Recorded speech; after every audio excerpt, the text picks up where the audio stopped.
করো অন্তরতর হে, নির্মল করো উজ্জ্বল করো সুন্দর করো হে, জাগ্রত করো উদ্যত করো নির্ভয় করো হে, মঙ্গল করো নিরলস নিঃসংশয় করো হে। My heart, you bloom, O Lord, thou art. Cleanse, brighten, make it beautiful, thou art. Awaken, enliven, make it fearless, thou art. Bless, driven, make it unequivocal, thou art.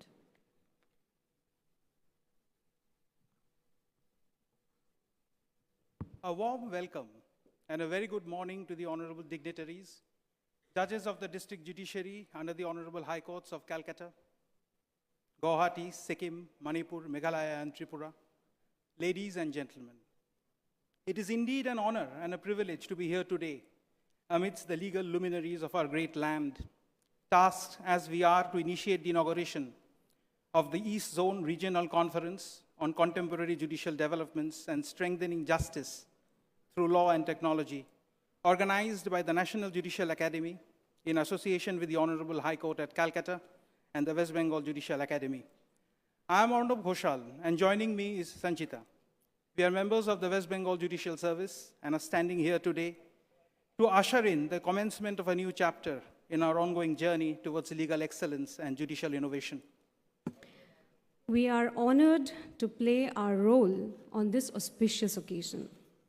This conference will emerge as the platform where ideas would be exchanged after cerebral discussions and deliberations, and new courses will be chartered for the advancement of our legal system. These 2 days would certainly be witness to an unfolding saga of legal wisdom meandering through the discussional channel embanked by topics ranging from constitutional morality to emerging and future technology aimed at effective judicial governance. So true, Sanchita. With no further ado, may we raise the curtain by calling on the dais our esteemed chief guest, the paterfamilias of the Indian judiciary, the Honorable Dr.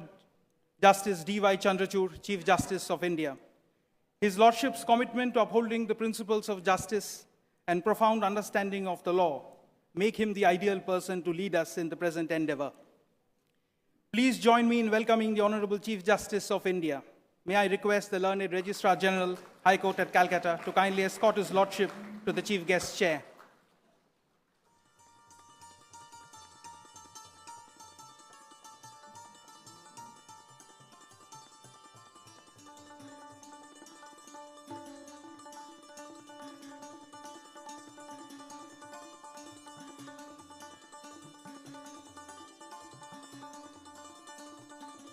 I would now request Srimati Mamata Banerjee, the Honorable Chief Minister of the State of West Bengal, to kindly accept her seat on the dais. I take this opportunity to acknowledge the state's assistance in fructifying the conference and wholeheartedly thank the Honorable Chief Minister for the same. Learned Registrar Inspection 1 will please usher the Honorable Chief Minister on the dais.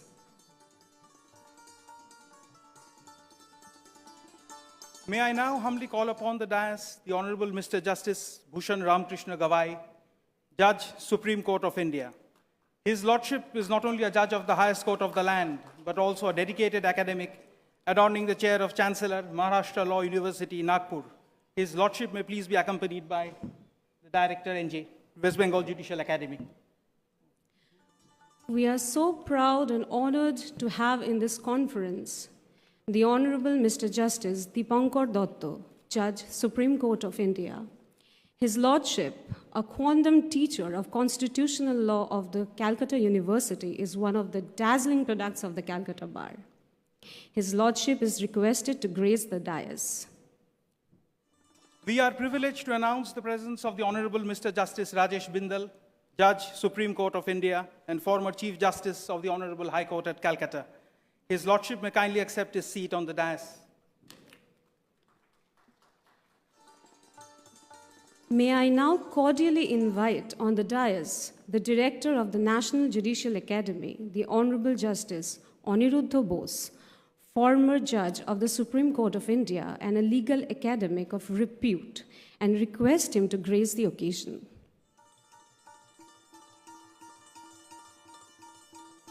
The Honorable the Chief Justice, High Court at Calcutta, Mr. Justice T.S.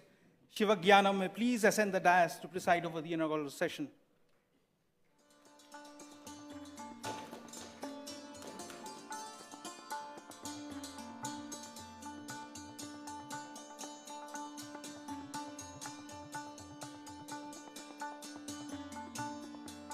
My Lord the Chief Justice has graced the dais. Before proceeding further, may we have the honor of pressing into service a few words of welcome and gratitude. We are blessed to have amidst us honorable former justices of the Supreme Court of India who are the daughters and sons of this pious land of Bengal. We are thankful for their kindness in accepting the invite and to attend and grace this conference. I may now proclaim the benign presence amidst us of a distinguished jurist and the first law officer of the Union of India, Mr. R. Venkataramani, Attorney General for India. We are honored to have amongst us the Honorable Chief Justices of the participating states. We welcome you, my lords. I would now humbly request the honorable dignitaries on the dais to participate in illumining the ceremonial lamp, the act epitomizing the trumping of ignorance by the élan vital of knowledge.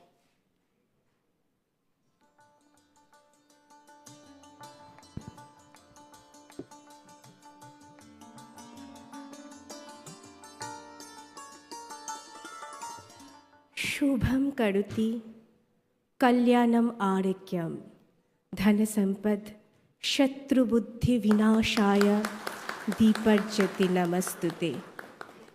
Deeparjati Param Brahma, Deeparjati Janardhana, Deepamehara Tu Papam, Deeparjati Namastute.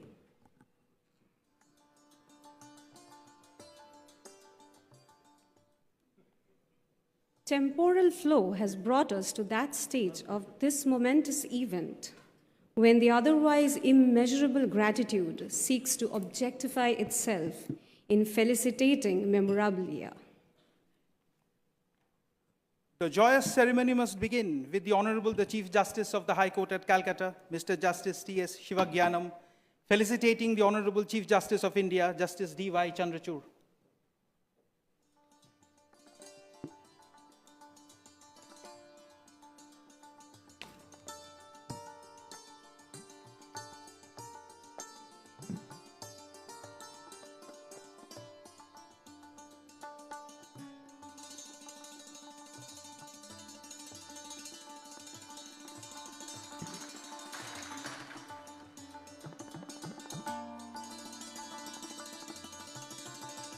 May I now request the Honorable Justice I.P. Mukherjee, Judge, High Court at Calcutta, to felicitate the Honorable Chief Minister of the state, Srimati Mamata Banerjee.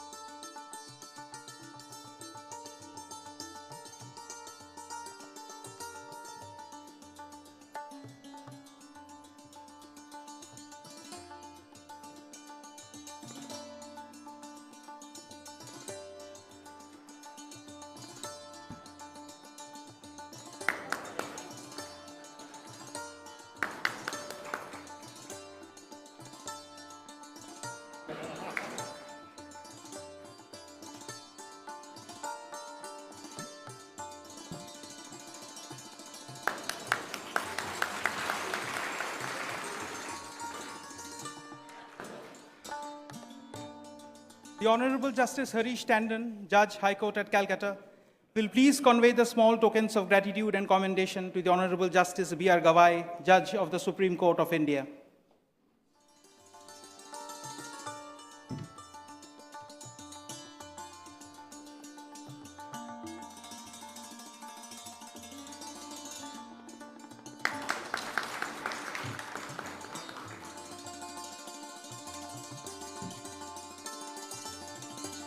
I would now request the Honorable Justice Shomin Shen, Judge, High Court at Calcutta, to do the honors by presenting the mementos to the Honorable Justice Dipankar Dotto, Judge of the Supreme Court of India.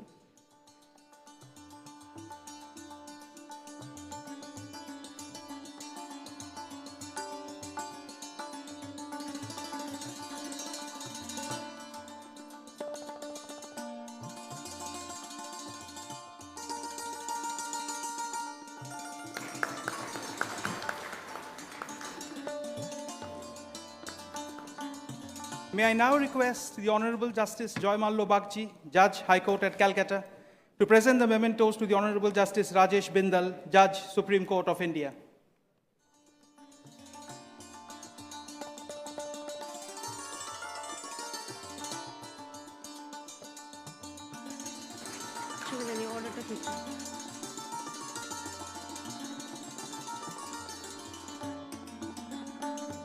The Honorable Justice Aniruddha Bose, former Judge of the Supreme Court of India and presently the Director of the National Judicial Academy, will please accept the memorabilia.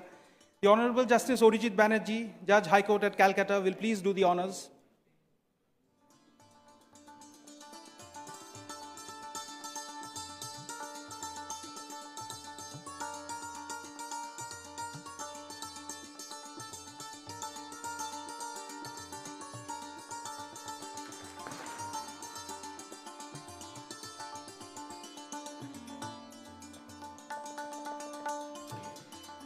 The learned Deputy Solicitor General, High Court at Calcutta, Shri Dheeraj Trivedi, will please pass on the compliments of the House to Shri R. Venkataramani, the learned Attorney General for India.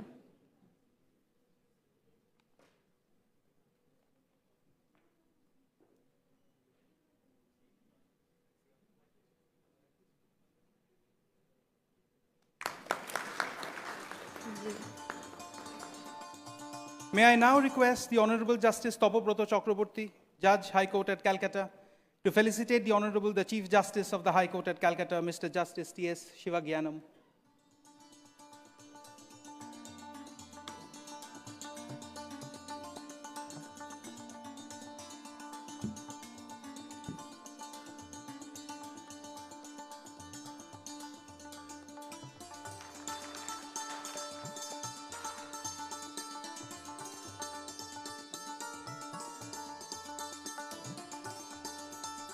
The Honorable Chief Justice, High Court at Calcutta, Mr. Justice T.S. Shivagyanam, presiding over the inaugural session, is requested to be pleased to deliver the welcome address. His Lordship's welcome address, I'm sure, would prime the intellect of the participants and goad them to deliver their best at the working sessions. My Lord.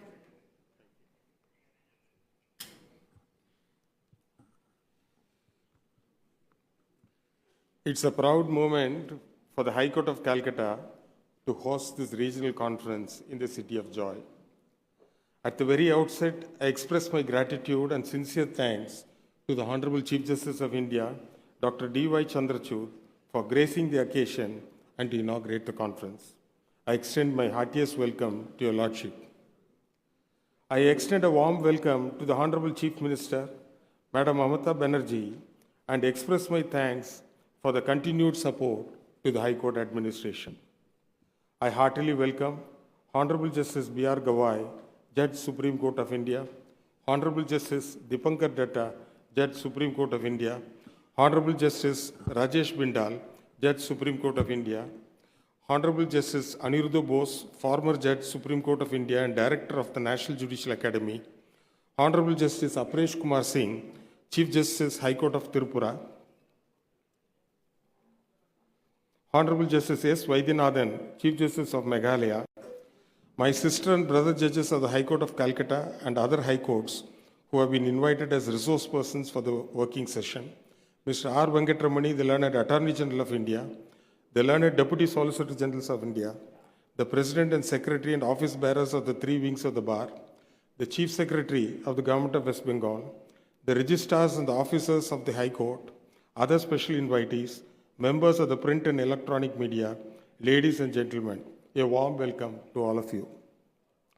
The High Court at Calcutta and the West Bengal Judicial Academy extend our sincere thanks to Honorable Justice Aniruddha Bose, the Director of the National Judicial Academy, for giving us this opportunity to host the conference in Kolkata.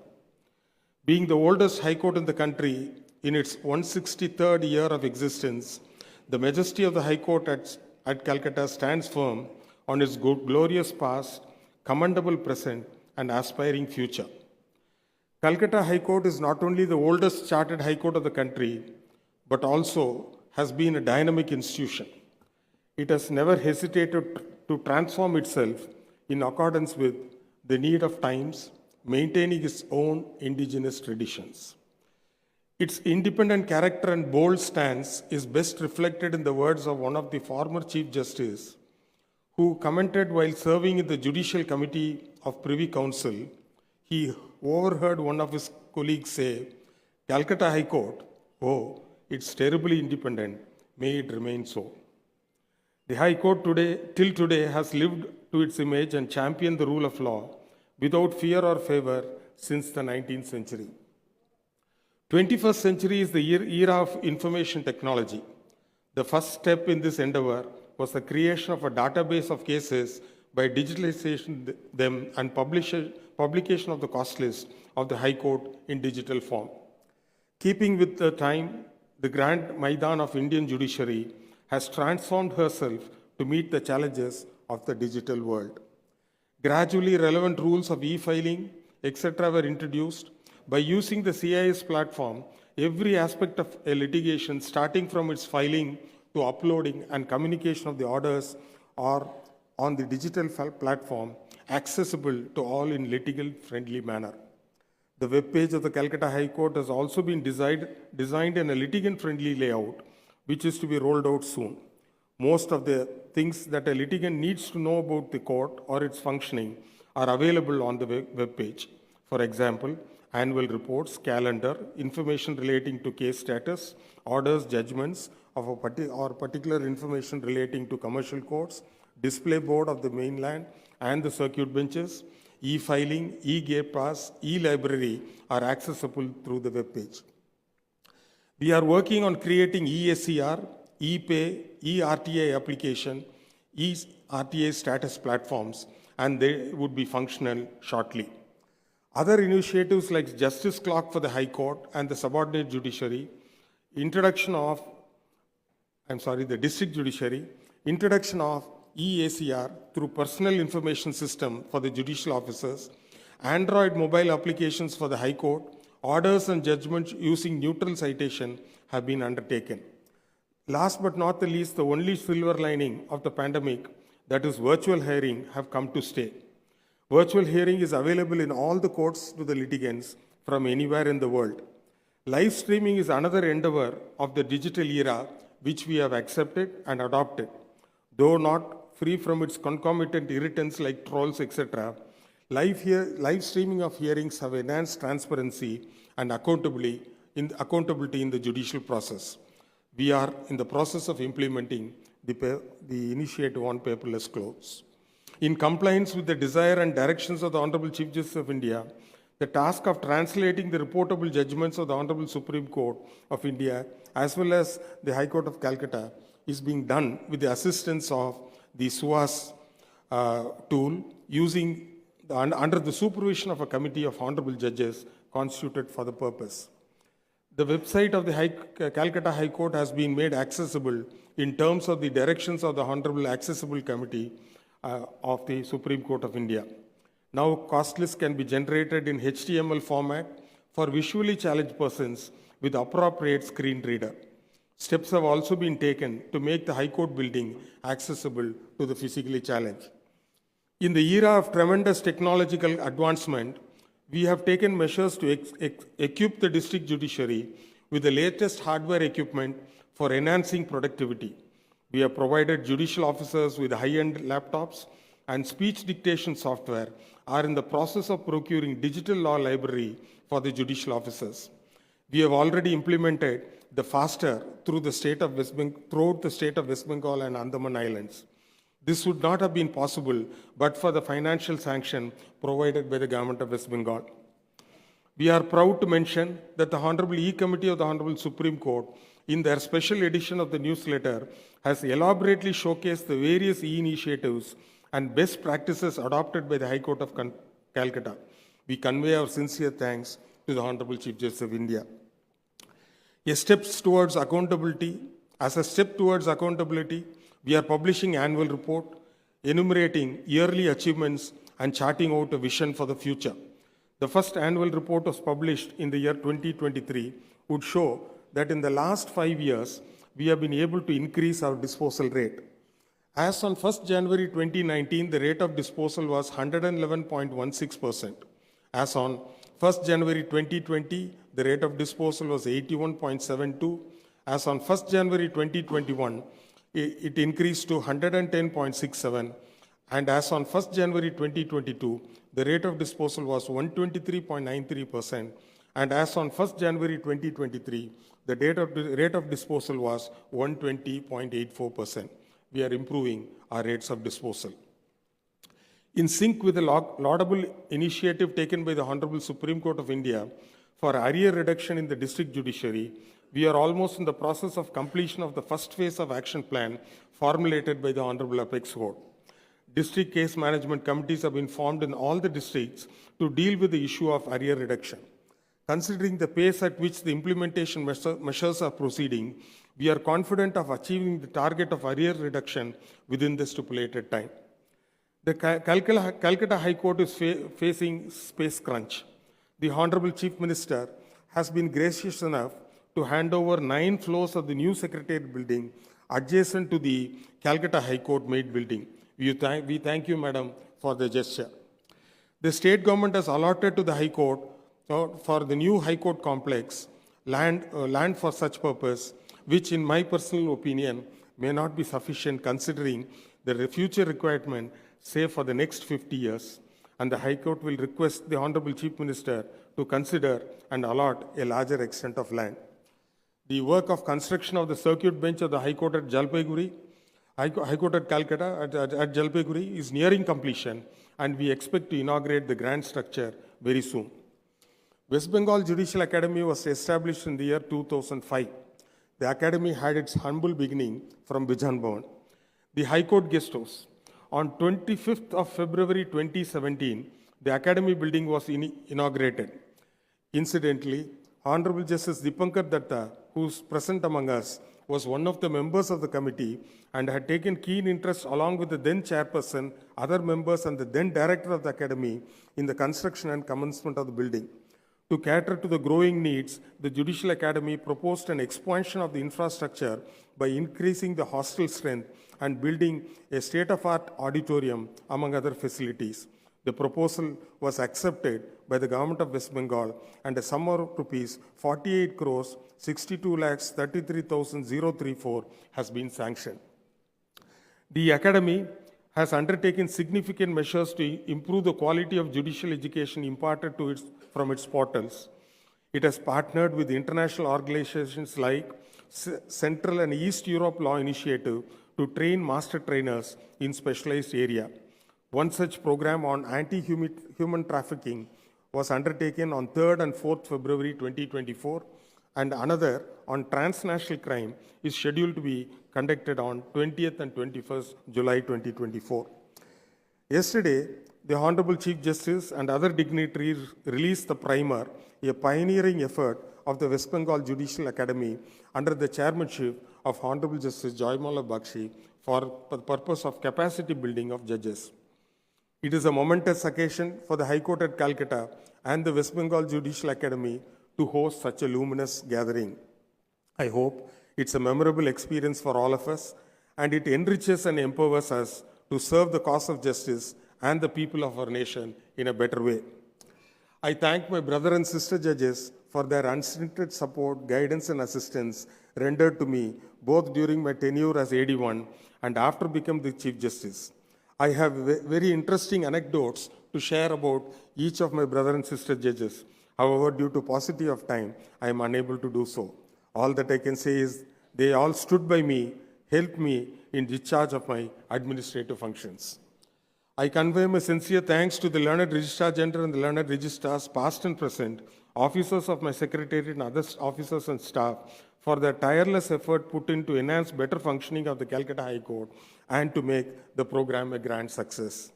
I am sure your Lordship's stay in Kolkata is comfortable, and if any other requirement is to be met, kindly let us know. We shall ensure the same. I once again extend a warm welcome to their Lordship and to one and all. Thank you. Jai Hind.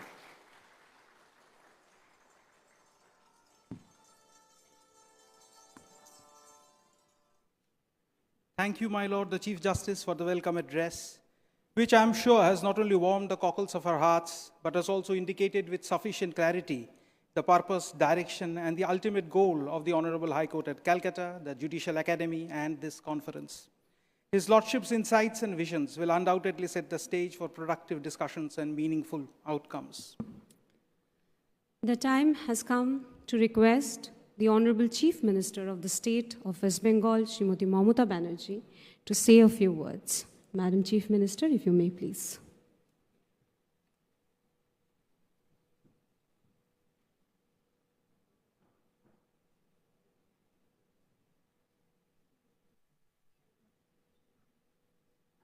Thanks a lot for giving me this opportunity. I deem it is my proud privilege to be with all of you. And we are honored, our Honorable Chief Justice of Supreme Court of India, Honorable Chandrachud ji is here. And you know, Chandrachud ji's this name is very popular because his father was also. And generation to generation, they are busy with this work and they serve the country and the people for a greater sense.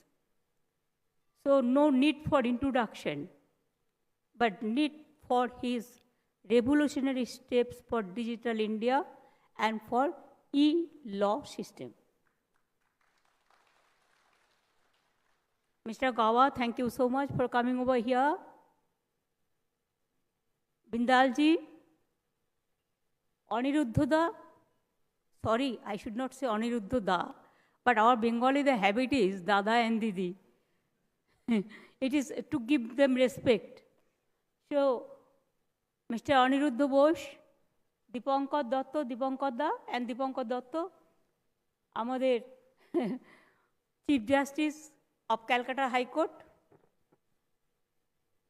আমাদের Harish Tandonji, Joymalya Bagchiji, IP Mukherjee, attorney জেনারেলজি, my colleague, Law Minister Malay Ghatak, my Finance Minister Chandrima Bhattacharya, all the judges of Calcutta High Court, and all the judges from District Judiciary and Northeastern part also, and all the registered also. I don't know what to speak, but please consider me as your family member, because I also belong to this law fraternity.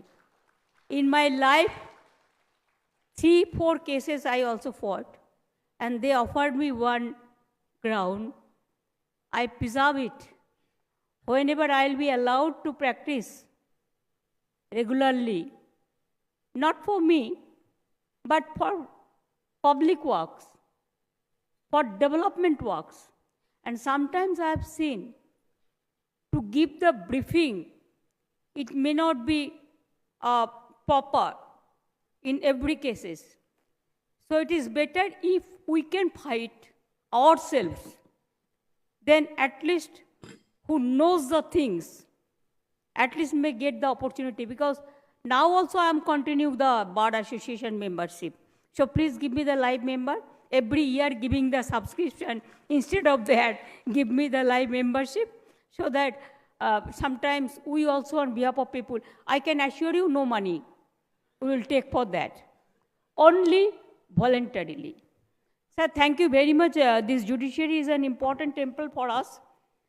It is just like Mandir, Masjid, Gurudwara and Girja. It is our supreme authority for delivering the justice to the people. the last frontier for getting justice and upholding constitutional rights. I believe this judiciary is government of the judiciary, by the judiciary, for the judiciary. No. Government, this judiciary is of the people, by the people, and for the people. If judiciary cannot help us, means not me, the common people, then where the people will get the justice? When the people, any problem comes, when we have seen some atrocious, terrible things, then only we hope with a greater interest that only judiciary can solve this problem. And we just watch judiciary. We think they are our the big pillar of the foundation of this country to save the democracy, to save the constitution, and to save the people interest and everything. We are honored and grateful, and I think our privilege that Mr. Chandrachudji has initiated so many things, especially for digitization and judiciary, e-legal system. In our state, we are e-governance, we are number one, sir. You'll be happy to know. And in our state, we have already Honorable Chief Justice of Calcutta High Court has mentioned, we gave 1,000 crores we already spent for judiciary for development. Also, we provided 70 acres of land, and also we provided land for another new high court. That's Rajarhat. It's a posh area. You asked me one building, I gave it next day. I vacated this building for government, and next day I provided this. We have 88 fast-track court, though earlier Attorney General is here for his information. Earlier, Government of India should have provided the assistance for this fast-track court. But before 8 years ago, they have withdrawn all these facilities. But now we are the only state we are running 88 fast-track court. Out of that, 55 women fast-track court. And also we have 6 POSCO court. We have 19 human rights courts. We have so many courts like this, and also Jalpaiguri Circuit House, Circuit Bench also, it is new one. And our Judicial Academy, it is one of the biggest academy in the world, and it is very popular. We are proud of our students, and whoever is coming from the judiciary, they are the asset of the country and the asset of the world. Only my humble request will be to all of you. First, I want to apologize to mention this to all of you. It is not my intention to humiliate or manhandle to anyone, but my submission, my kind submission, that please see no political biasness in judiciary. Judiciary must be pure, absolutely pure, honest, secret, and let the people do the puja.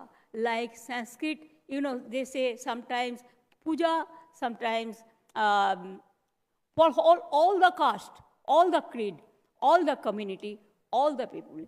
Even northeastern people are here from Andaman. They are really neglected. Give them bigger opportunity. Sometimes to come to Calcutta and other places also for their greater interest, because nobody takes care for them. They are really neglected. I will appeal for them also. With this word, thank you very much for convening this conference here, and please do it in every time. From our side, there are so many places are available also. I thank to ITC for organizing all these things, West Bengal government, my chief secretary, my police commissioner, my law ministry, my finance ministry, and all, and press media and all. But at the same time, I will request you to do it more and more so that we can interact and we can open our mouth also. Thank you very much. Thanks a lot.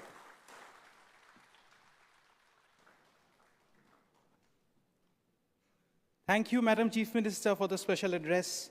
And now the honorable dignitaries present in this August conference, brothers and sisters of the District Judiciary, ladies and gentlemen, may I now call upon the Honorable Chief Justice of India, Dr. D.Y. Chandrachud, to give voice to the keynote address. My Lord, the Chief Justice of India.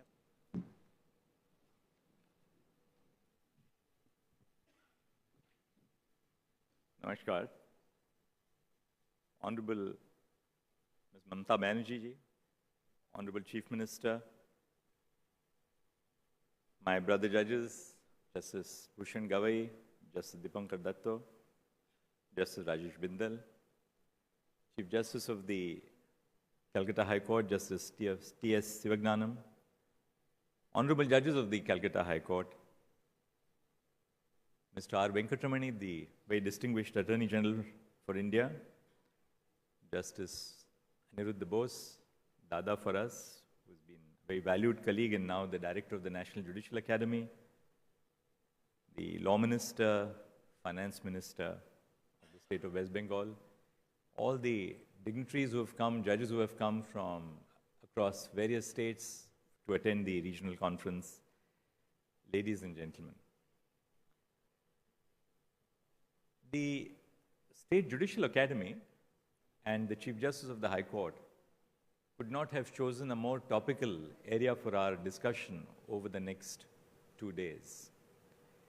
Essentially, this conference speaks of contemporary judicial developments and strengthening justice through law and technology. The word contemporary is very important because it does not speak about the work which we do in the abstract, but in the context of contemporary societal challenges which we as judges face in the work which we do.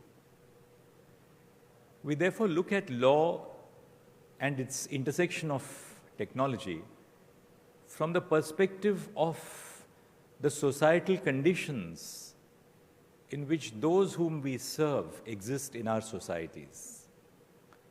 Because the true merit of our work lies in addressing the challenges faced by those at whose feet we are intended to serve, namely the common citizens of India. The first important theme that we are going to discuss is the principle of constitutional morality. Now, if you look at the Constitution, the text of our Constitution does not use the expression constitutional morality. This phrase, into inverted commas, constitutional morality, is not found anywhere in the Constitution. The Constitution uses the expression morality, but it does not use the expression constitutional morality. Now, all of you may be asking a basic question, which is, why are we discussing a phrase which is not used in the Constitution at all? What is the relevance to district judges, high court judges, to the officers of the state, to civil society, of a phrase which is not used in the Constitution? The Constitution uses the expression morality, but morality in the Constitution is used as a restraint on fundamental rights. The Constitution allows for restrictions to be imposed by law on the right to freedom of speech and expression under Article 19(1)(a) by Article 19(2) on various grounds, including morality. Likewise, the Constitution contemplates that restrictions can be imposed on the right to freedom of association, inter alia, on grounds of morality. So morality in Article 19(2) and Article 19(4) is a restraint on the rights of the citizens. Is that the morality that we speak of when we talk about constitutional morality?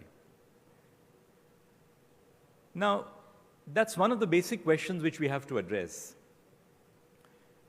If constitutional morality has not been addressed in the Constitution as a textual expression, what is the value addition to the constitutional discourse that we in a regional conference, a high-powered conference of senior judges from across the region are discussing this concept. There's a first question which I must very briefly try and make you all perhaps reflect on.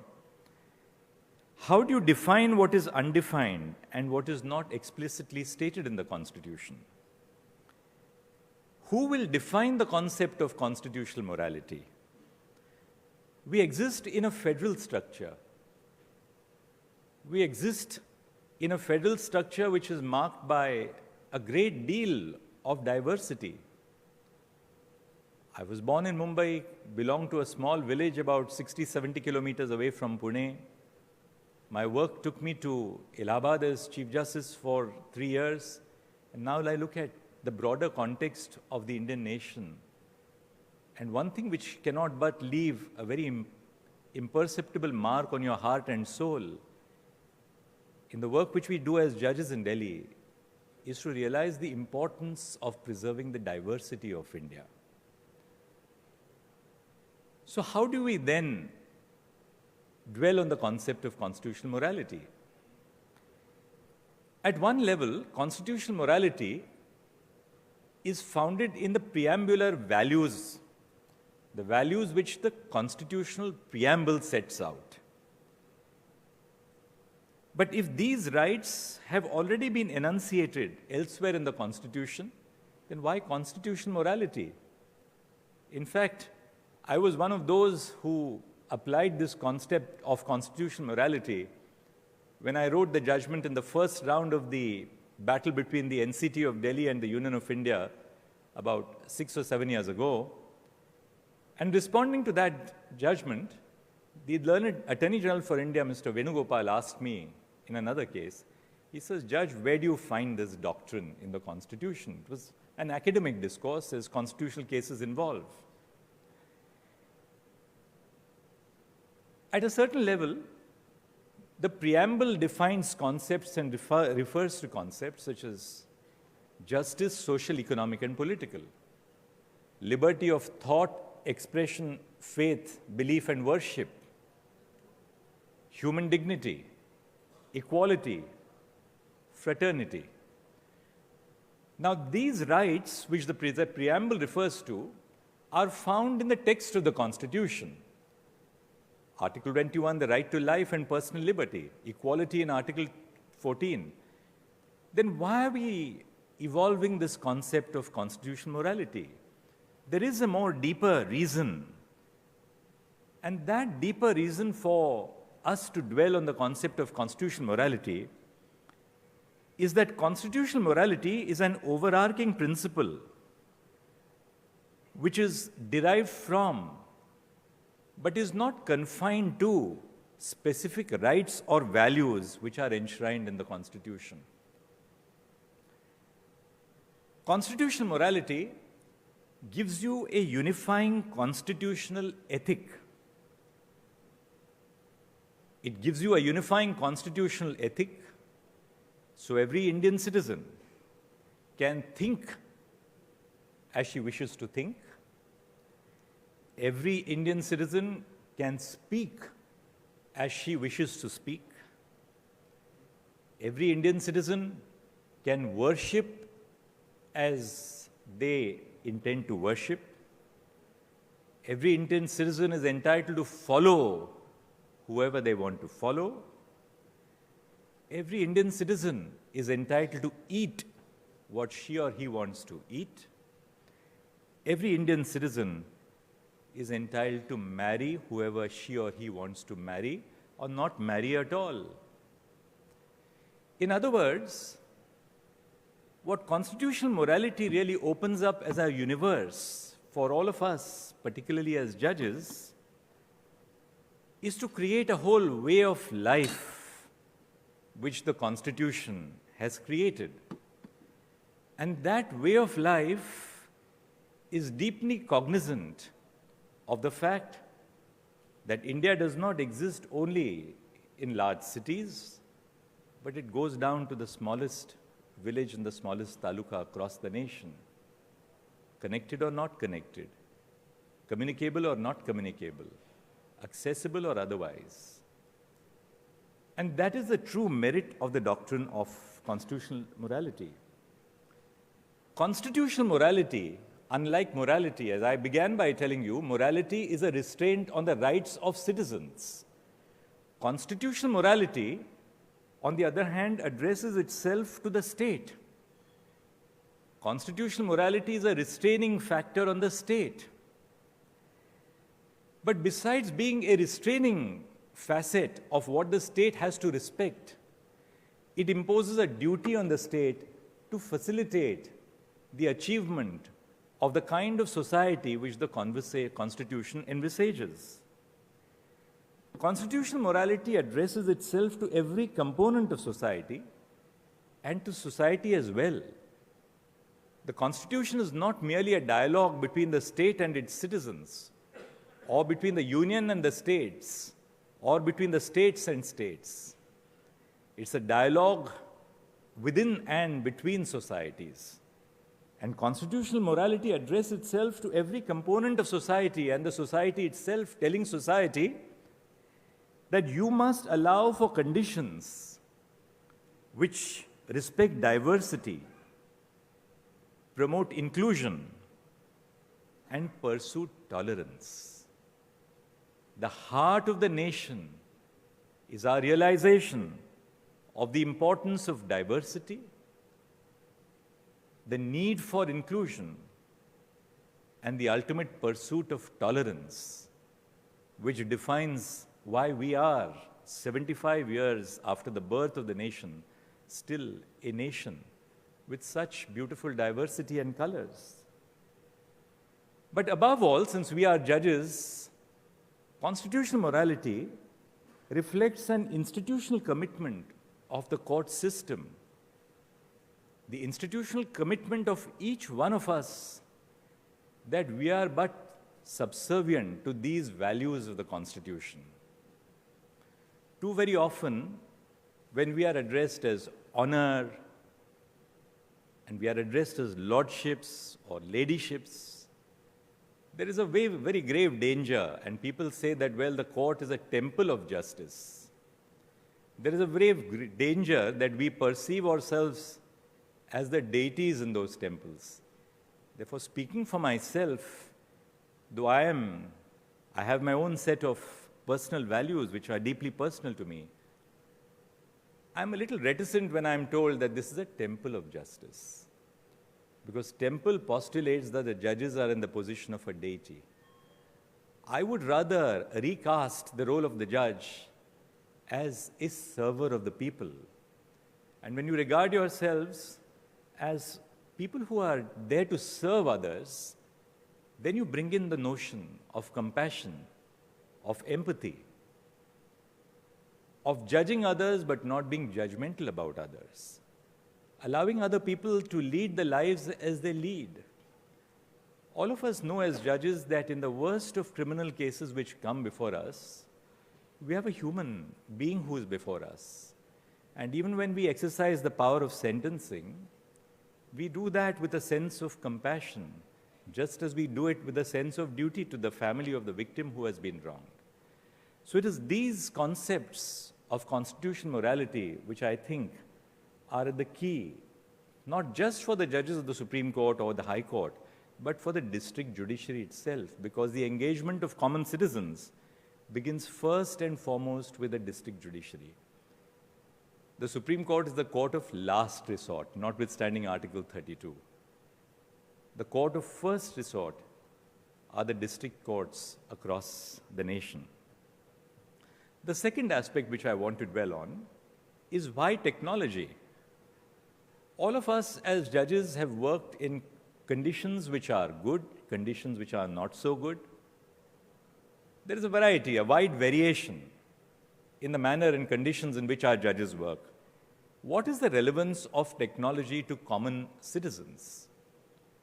The reason why I thought I must mention this, which is the second theme of the conference, is that our mission towards technology, which I've really advanced as almost a mission of my life over the last 5 years that I've been chairing the E-Committee of the Supreme Court, is not that we want to modernize the Indian judiciary for the sake of modernization. Modernization is ultimately a step in aid of something else that we want to achieve.